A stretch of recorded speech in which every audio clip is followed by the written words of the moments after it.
Introduction. Before we start, you need to understand where what you're about to hear comes from. Everything in this course comes from the same playbook I've used to generate over $50 million in email revenue for brands and clients, not by being clever, not by chasing hacks, and definitely not by doing more, by simplifying email, by stripping it back to what actually moves revenue, by removing noise, complexity, and guesswork, and by treating email like infrastructure, not marketing.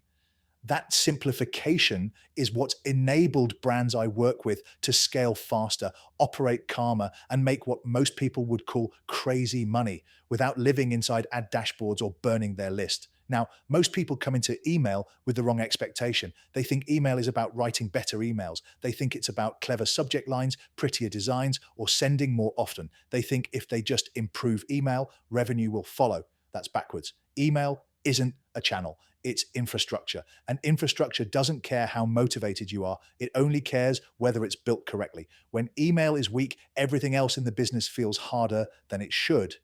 Ads feel expensive. Launches feel stressful. Revenue feels unpredictable. You're constantly reacting instead of controlling. When email is strong, the opposite happens. Cash flow stabilizes. You stop panicking over every dip. You make better decisions because you're not desperate. That's what this course is about, not copying what other brands are doing, not writing better newsletters, not chasing tactics. This is about understanding the system that quietly generates revenue in the background while everyone else fights for attention. I've been doing this for over 16 years across different brands, different markets, different economies, and the pattern is always the same. The brands that win don't send more emails. They don't obsess over tactics. They don't chase what's new. They build boring, repeatable systems that compound. This audio course is designed to be listened to while you walk, while you train, while you travel, while you think. There's nothing to watch, nothing to copy line by line, nothing to blindly follow. Each chapter will give you a clear strategy, why it works, why most people get it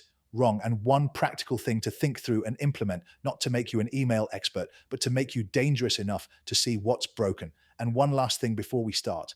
Understanding the strategy doesn't mean execution becomes easy. It means execution becomes obvious. There's a big difference. If at any point you find yourself thinking, I know exactly what needs to be done, I just don't want to be the one doing it, that's not failure. That's clarity. All right, let's move into chapter one. Chapter one, why most email fails.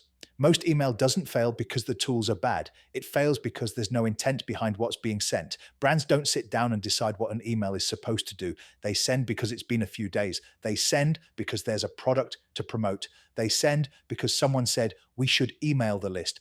That's not strategy. That's noise. And noise is exactly why email feels like hard work for most founders. Here's the uncomfortable truth. If email is doing less than 30% of your revenue, something is broken. Not underperforming, broken. And no amount of nicer design or better copy fixes a broken system. The first lie people believe is that email is dead. It's not.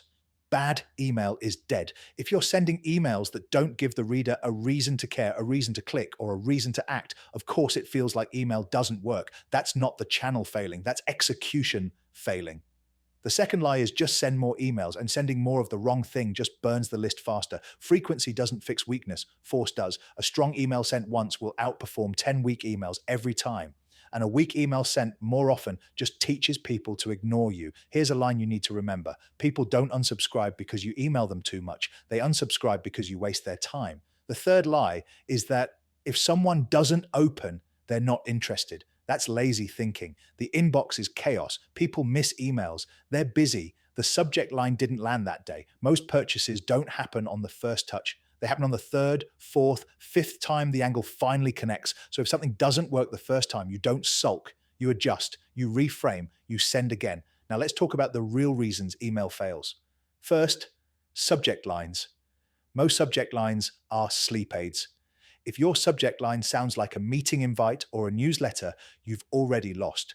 You're telling the reader, this isn't important. Your subject line has one job: earn attention, not be clever, not be cute, be compelling. Second, you talk about yourself, your brand story, your announcement, your update. Nobody cares. They care about their problem, their outcome, their money. They're like, if your email doesn't quickly make it about them, it gets ignored. Third, fake personalization. Hi first name isn't personalization. Behavior is. What they clicked, what they bought, what they ignored, where they are in the journey. Sending the same message to everyone is convenient, but convenience is expensive. Relevance is what pays. Fourth, no rhythm. Emails get sent when someone remembers. Campaigns get rushed. Nothing stacks. Without rhythm, there's no momentum. Without momentum, there's no compounding. And finally, you're not actually selling. Most emails announce they don't sell. There's no clear action, no urgency, no reason to move now. Just a link and hope. Hope is not a strategy. Now, here's the part most people skip. Fixing email doesn't start with writing new emails. It starts with standards. Every email should have one goal, one reason to exist, one clear action. Every email should respect the reader's time, and every email should earn the right to be sent. If you fix nothing else but that, email performance improves immediately. So here's your practical strategy for this chapter. Take your last 5 email campaigns, not flows, campaigns. And for each one, ask 5 questions. Did the subject line earn attention? Was the message about the reader, not the brand? Was there any real relevance, or was it sent to everyone? Was there one clear goal? And was it actually selling something or just talking? Score each email 0 or 1 on each question. If most of your emails score 1 or 2 out of 5, that's why email feels like a grind. You're sending updates, not revenue drivers. Your job is not to fix everything today. Your job is to pick the worst performing email and change just 2 things: make the subject line sharper and make the action clearer. Nothing else. That's it. Because before you build systems, flows, or anything advanced, you need to stop leaking attention. Email only works when it's intentional. In the next chapter, we'll talk about what an email actually needs to be built around.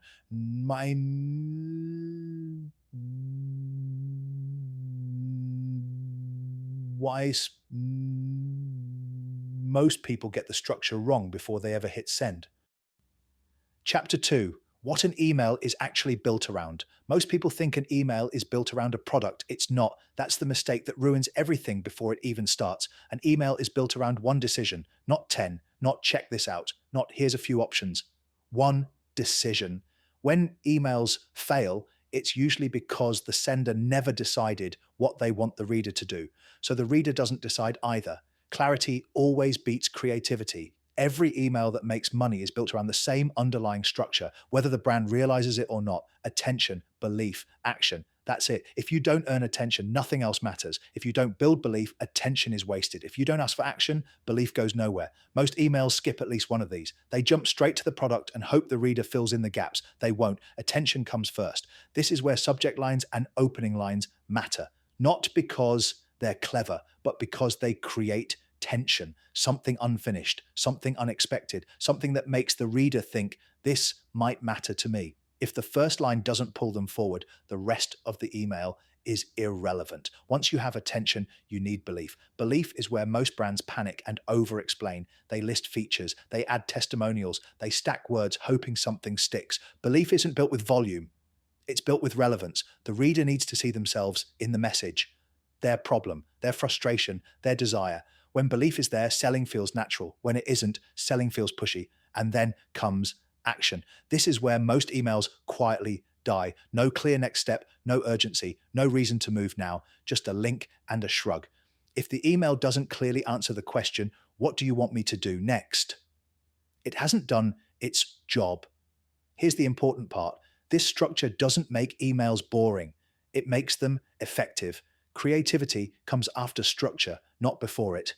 When brands ignore structure, they end up writing emails that sound nice but don't move revenue. When they respect structure, even simple emails outperform fancy ones. Now let's talk about why founders struggle with this, because they try to do too much in one email. They want to educate, they want to nurture, they want to sell, they want to update. So they blend everything together and the email loses force. One email, one decision. That's the rule. If you want to educate, educate. If you want to sell, sell. If you want to nurture, nurture. But don't mix them and expect clarity. The best performing email programs are repetitive on purpose. They repeat structure so the reader always knows how to engage. That familiarity builds trust.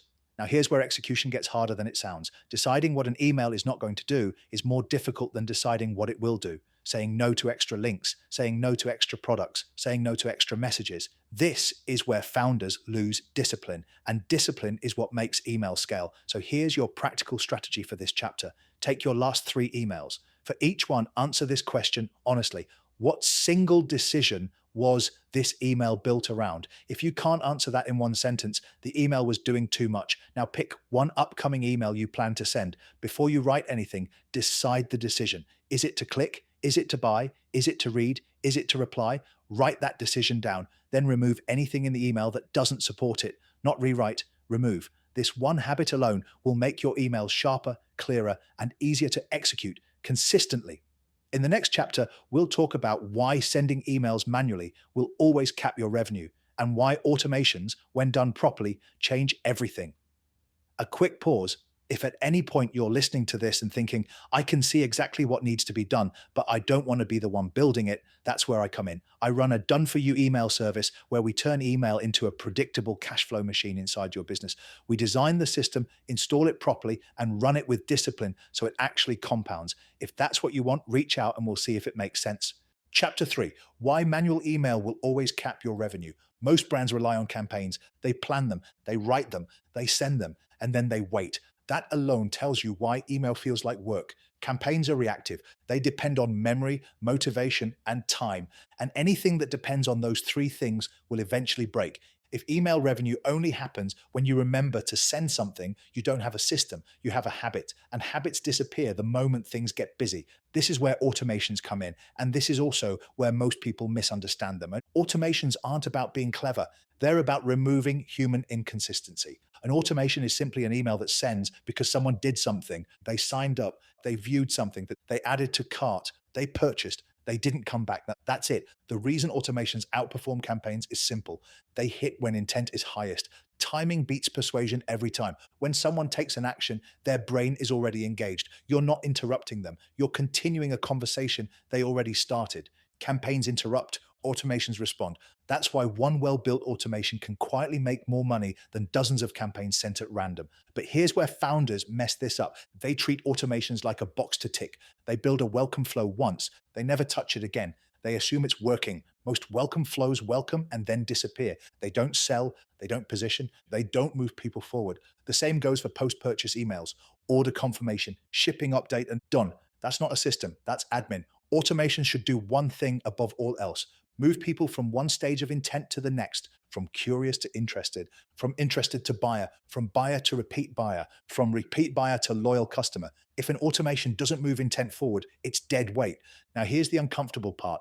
Automations take thinking. You can't just set them up. You have to decide what role each one plays in the business. That's why most brands either overbuild them or underbuild them. They either have too many half working flows or almost none at all. Both are expensive. The goal isn't more automations. The goal is the right automations. And that starts with one question: what should be selling even when I'm not thinking about it? If the answer is nothing, your email system is fragile. Strong brands can go quiet for a week and revenue still comes in. That's automation doing its job. Weak brands go quiet and everything stops. Now let's talk about control. Campaigns feel controllable because you press send. Automations feel abstract because they run in the background. That's why founders avoid them. But real control comes from knowing that revenue isn't dependent on your mood, your schedule, or your energy. That's leverage. So here's your practical strategy for this chapter. I don't want you building anything yet. I want you thinking. Write down every automation you currently have. Welcome, abandoned browse, abandoned cart, post-purchase, win back, anything else. Now, next to each one, answer one question. What intent is this supposed to move? If you can't answer that clearly, the automation isn't doing its job. Now circle the one automation that, if improved, would have the biggest impact on revenue. Not the easiest, the most valuable. That's where focus should go. Most brands try to fix everything at once and fix nothing. Clarity comes from sequencing, not effort. In the next chapter, we're going to talk about lists and why bigger lists often make less money than smaller ones. All right, chapter 4: why bigger lists make less money. Most founders think list growth is the goal: more subscribers, more reach, more potential. On paper, that sounds logical. In reality, it's one of the fastest ways to quietly kill email performance. Big lists don't make money. Relevant lists do. And the bigger your list gets without control, the harder relevance becomes. Here's what actually happens as lists grow. You start sending to people who haven't opened anything in months. You start sending to people who signed up for a freebie and never intended to buy. You start sending to people who don't even remember who you are. And then you wonder why open rates drop, clicks disappear, and revenue per send falls off a cliff. That's not bad luck. That's dilution. Email performance isn't about how many people you can email, it's about how many people you should email. Most brands are scared to admit this because they're emotionally attached to list size. It feels like progress, it feels like growth. But email doesn't reward feelings, it rewards engagement. The inbox is ruthless. Every time you send an email that gets ignored, you're teaching inbox providers that your messages don't matter. And once that signal is learned, it's hard to undo. This is why two brands with the same list size can have completely different results. One sends to everyone and hopes, the other sends selectively and wins consistently. Now, here's the lie that keeps people stuck. If I stop emailing people, I'll make less money. Usually, the opposite happens. When you focus on the people who are actually paying attention, performance improves across the board. Open rates lift, clicks lift, revenue per subscriber lifts. And once that happens, email becomes easier again. The goal isn't silence, the goal is respect. Respect for the reader's time, respect for their intent, respect for where they are in the journey. This is where segmentation stops being optional. Segmentation isn't about being clever, it's about being honest. Who's engaged? Who's buying? Who's window shopping? Who's completely cold? If you treat all of those people the same, you get average results at best. And average results feel like email kind of works, but never really moves the needle. Here's the part most people avoid. Sometimes the best thing you can do for email performance is send less. Not forever, not blindly, but intentionally. Sending fewer, better emails to the right people builds momentum. And momentum is what allows you to scale later without burning the list. So here's your practical strategy for this chapter. You're not cleaning anything yet. You're identifying reality. Divide your list into three mental buckets: people who regularly open or click, people who have purchased, people who haven't engaged in a long time. Now, be honest, if you were forced to choose which group actually drives revenue, that group is your real list. Everything else is potential, and potential doesn't pay bills. Your job is to stop letting potential dictate your strategy. In the next chapter, we're going to talk about offers and why email performance is capped the moment your offer gets weak. Chapter 5: Why offers carry email, not the other way around. This is where a lot of founders get uncomfortable because it's easier to blame email than it is to admit the offer is weak. Email doesn't create demand, it amplifies it. So when email isn't working, 9 times out of 10, it's because the offer isn't strong enough to carry attention, belief, and action. You can write the cleanest emails in the world, perfect structure, strong subject lines, clear CTAs. If the offer doesn't feel worth acting on, nothing happens. And this is where people make a critical mistake. They try to fix weak offers with discounts. That works once. Then it trains your audience to wait. Discounting isn't strategy, it's a lever. And if you pull it every time, it snaps. Strong offers don't rely on desperation, they rely on clarity. The reader should immediately understand what this is, why it matters, why now makes sense. If any of those are missing, email performance drops. Here's the part most people skip. An offer is not just the product, it's the product, the framing, the timing, the incentive, and the risk reversal. When people say we don't want to be salesy, what they usually mean is we haven't done the work to make the offer obvious. Selling feels pushy when the offer is unclear. Selling feels natural when the offer is strong. This is why email performance often declines as brands mature. The product hasn't changed, but the offer has gone stale. Same angle, same language, same urgency. The inbox has already seen it. Now let's talk about sequencing. Not every email should sell, but every selling email should feel intentional. If you ask too often without giving context, trust erodes. If you give endlessly without asking, revenue stalls. The balance comes from knowing where someone is in the journey. A first-time subscriber needs belief. A repeat buyer needs relevance. A loyal customer needs a reason to act now. When brands ignore this, they send the same offer to everyone and hope for the best. Hope shows up again, and hope isn't a plan. Here's the uncomfortable truth. If you're relying on email copy to do all the heavy lifting, something is wrong upstream. Email should make the decision easier, not force it. So here's your practical strategy for this chapter. I want you to write down your current core offer, not the product, the offer. What exactly are you asking the reader to do? What do they get if they act? What do they miss if they don't? Now add one layer of strength, and that could be a clearer outcome, a better reason to act now, a risk reducer, a value stack. Don't build it. Don't write copy, just define it clearly. Because once the offer is strong, email becomes simpler, cleaner, calmer. And in the next chapter, we're going to talk about scale and why sending more emails is usually the worst way to get there. Chapter 6: Why sending more emails is usually the wrong way to scale. When revenue stalls, the instinct is always the same. Send more campaigns, more promos, more reminders. It feels logical. It feels active. It feels like you're doing something. Most of the time, it makes things worse. Scaling email isn't about volume. It's about precision. When you increase volume without increasing relevance, you don't scale revenue, you scale fatigue. And fatigue is expensive. The brands that scale email cleanly don't send more emails to everyone. They send the right emails to the right people at the right time. That's the difference. Here's where founders get trapped. They look at top line revenue and think, if we just sent two more emails a week, we'd make more money.